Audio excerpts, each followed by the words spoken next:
రేగే లక్ష్మణరావు గారు okay sir. రేగే లక్ష్మణరావు గారు వస్తాను సార్. రేగే లక్ష్మణరావు గుడ్ మార్నింగ్. మీ దగ్గరకు వచ్చే ముందు ఒకసారి నారా లోకేష్ గారిని బయట ఒకసారి ప్లే చేయండి ప్లీజ్ సార్. ఒకసారి చూసాం, ఒక పద్ధతి ప్రకారం మనం పనిచేసుకుంటూ వెళ్తున్నాం.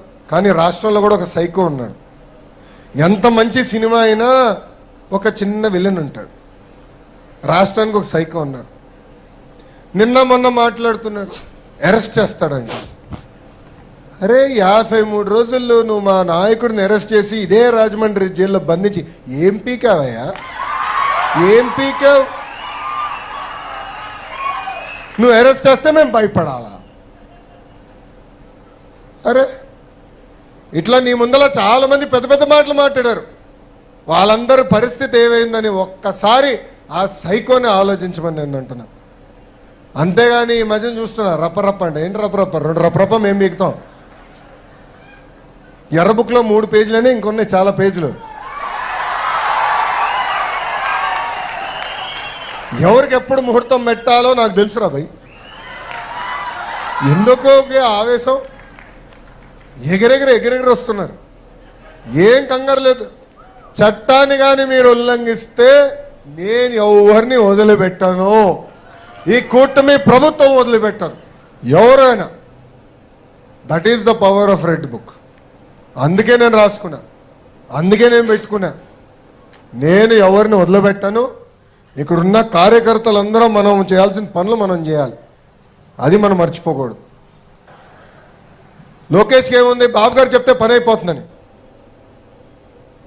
ఎస్ లక్ష్మణరావు గారు విన్నారు. మరి నారా లోకేష్ గారు మాట్లాడారు, మమ్మల్ని చంద్రబాబు నాయుడు గారిని అన్ని రోజులు జైల్లో పెడితేనే ఆయన ఏం చేయలేకపోయారు. అట్ ది సేమ్ టైం చట్టాన్ని ఉల్లంఘించినటువంటి వాళ్ళందరినీ కూడా ఖచ్చితంగా ఎట్టి పరిస్థితుల్లో వదిలేదు లేదు. దానికోసమే నేను రెడ్ బుక్ రాసుకున్నాను, ఇంకా 3 పేజీలు అయ్యాయని చెప్పేసి ఆయన మాట్లాడినటువంటి పరిస్థితి.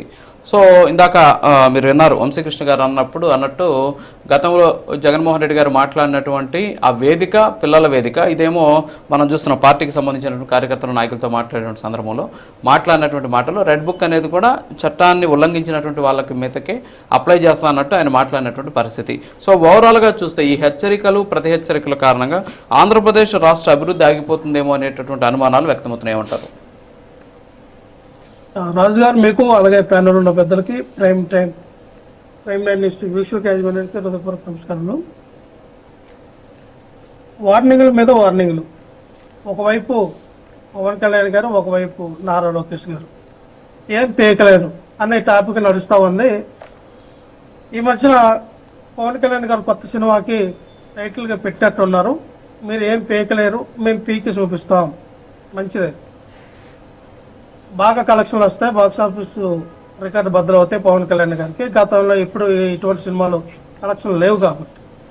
ఎందుకంటే మీరు వచ్చినటువంటి ఈ 19 నెలల్లో నారా లోకేష్ గారు కానీ పవన్ కళ్యాణ్ గారు కానీ ఏం పీకారు అనేది ఈ ఆంధ్రప్రదేశ్ రాష్ట్ర ప్రజలకి తెలియపరచాలి. ఎందుకు తెలియపరచాలంటున్నానంటే సూపర్ 6 అన్నారు. సరే, సూపర్ 6 అనేది అరకరగా అమలు చేస్తూ ఉన్నారు. స్త్రీలకి ఏదైతే ఉచిత గ్యాస్ సిలిండర్ అని చెప్పి సంవత్సరానికి 3 అన్నారు, ఒకే గ్యాస్ సిలిండర్ ఇచ్చారు. తర్వాత ఇవ్వాల్సినటువంటి మిగతా 2 గ్యాస్ సిలిండర్ కూడా ఇప్పుడు వరకు కనబడలేదు. ఈ సంవత్సరానికి ఇవ్వబోయే గ్యాస్ సిలిండర్ కూడా ఎక్కడ కూడా కనబడలేదు. నిరుద్యోగులకి నిరుద్యోగ వృత్తి ఇవ్వలేదు. రైతులకి ఉచిత పంట బీమా ఇవ్వలేదు. అలాగే వీళ్ళు ఇచ్చినటువంటి సూపర్ 6లో ఏవైతే హామీలు ఉన్నాయో ఏది కూడా సంపూర్ణంగా అమలు జరగలేదనే విషయం వాళ్ళకి తెలుసు, ఆంధ్రప్రదేశ్ రాష్ట్ర ప్రజలందరికీ కూడా తెలిసిందే. సరే, ఇవన్నీ జరగనప్పుడు మీ అందరికీ ఈ హామీలన్నీ నెరవేరుస్తాము, 143 హామీలు కూడా నెరవేరుస్తాము, నన్ను చూసి ఓటేయండి, నా మీద నమ్మకం ఉంచి ఓటేయండి అని చెప్పినటువంటి పవన్ కళ్యాణ్ గారు ఇవేమీ అమలు అవ్వనప్పుడు మీరు ఏం పీకుతా ఉన్నారు? మీరు కూటమిలో ఉండి ఏం పీకగలుగుతూ ఉన్నారు, ఏం పీకుతా ఉన్నారు అని మేము అడుగుతా ఉన్నాం. అయ్యా పవన్ కళ్యాణ్ గారు, మంచిదే, రాష్ట్రంలో ఈ 19 నెలల్లో మనం చూస్తే విచ్చలవిడిగా మీ ప్రభుత్వ హయాంలో మీ ప్రభుత్వం అధికారంలో ఉంటుండగానే అది ఓకే. ఇప్పుడు ఒకటి లక్ష్మణరావు గారు, ఇప్పుడు పీపీపీ విధానానికి సంబంధించి జగన్మోహన్ రెడ్డి గారు హెచ్చరికల నేపథ్యంలోనే వీళ్ళిద్దరూ ఆ వ్యాఖ్యలు చేశారు. వాళ్ళకై వాళ్ళు మాట్లాడింది కాదు. 19 నెలల్లో మేమేమీ చేయలేదు ఇప్పుడు ఏదో చేస్తామనే మాట కాదు. ఇప్పుడు జగన్మోహన్ రెడ్డి గారి వ్యాఖ్యల వల్ల ఆంధ్రప్రదేశ్కి నష్టం చేకూరుతుందా లేదా? As a YSR Congress party ప్రతినిధిగా మీ వర్షన్ ఏంటి? రాజు గారు ఇందులో అన్నారు కదా, జగన్మోహన్ రెడ్డి గారు వ్యాఖ్యలకి ఎవరు భయపడతారు, ఆయన బెదిరింపు ధోరణాలనే ఆయన చేసింది ఏమీ లేదు. భయపడదని మేము చెప్తూ ఉన్నాం. కూటమి ప్రభుత్వం భయపడవసరం లేదు. ఎవరైతే బిజినెస్ మ్యాన్లు ఉన్నారో, ఎవరైతే పెట్టుబడులు పెట్టడానికి వచ్చిన కంపెనీలు కూడా మీ అందరికీ చెప్తా ఉన్నాం. మీరెవరో భయపడవసరంలా. మీరు భయపడకుండా ఉండాలని మేము కూడా చెప్తా ఉన్నాం. ఎందుకు భయపడాలి? మా నాయకుడు చెప్పిన మాటలకి మా నాయకుడు ఇచ్చిన వార్నింగ్ మీరు ఎందుకు భయపడాలి? ఒకవైపున మీరు భయం లేదని చెప్తూ ఉన్నారు, ఒకవైపున భయపడుతూ ఉన్నారని చెప్తూ ఉన్నారు. ఒకవైపున జగన్మోహన్ రెడ్డి గారు ఇచ్చినటువంటి వార్నింగ్ కి భయపడి ఏ కంపెనీలో పెట్టుబడులు రావట్లేదని చెప్తూ ఉన్నారు, మాకు భయం లేదని చెప్తూ ఉన్నారు. ఆయన వార్నింగ్ పట్టించుకోవాల్సిన లేదంటారు. ఏది ఏ రంగంగా తీసుకుంటారో అది మీ ఇష్టం సార్.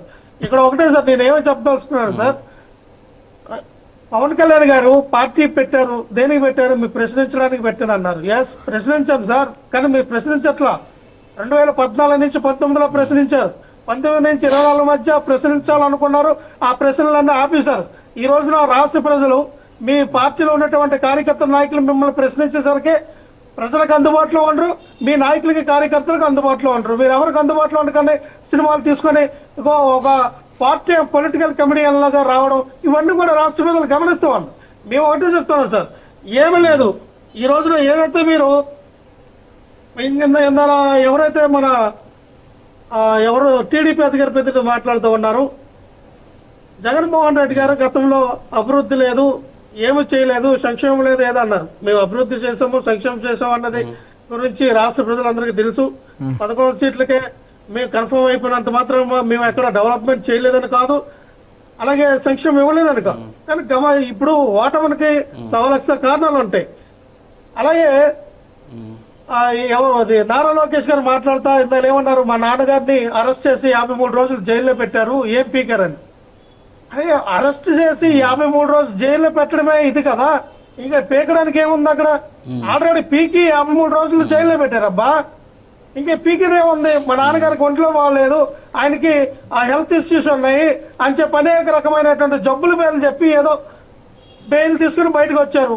అది మీ ఇష్టం, అది కోర్టు వారు ఆమోదించారు, మీరు బెయిల్ మీద వచ్చారు. మరి ఏం పీకలేదంటే 53 రోజులు జైల్లో ఎందుకున్నారు? ఏం పీకుతారని భయపడే కదా మీరు ఢిల్లీ వెళ్ళి 4 రోజులు భయపడి దాక్కున్నారు ఢిల్లీ పెద్దల దగ్గర కూర్చొని. ఆ రోజున ఇంత ధైర్యంగా ఎందుకు మాట్లాడకపోయారు?